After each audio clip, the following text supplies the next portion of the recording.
به عنوان کسی که چندین بار به آدما فرصت داده میگم ذات آدما تغییر نمیکنه. اگه هم تغییر کنه منفعتش ایجاب میکنه که موقتا تغییر کنه.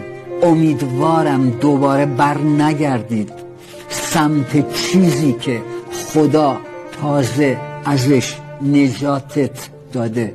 بعضی از آدما از قصد یه حرفایی میزنن، یه کارایی میکنن که بهانه‌ای باشه برای قطع ارتباط. به همین خاطر پیگیر قهرهایی که مقصرش نیستی نشو. اگه زیادی به سطل آشغال اهمیت بدی فکر میکنه گاه صندوقه. چه خوبه که آدما رو با گردش زمان بشناسی نه با چرخش زبان.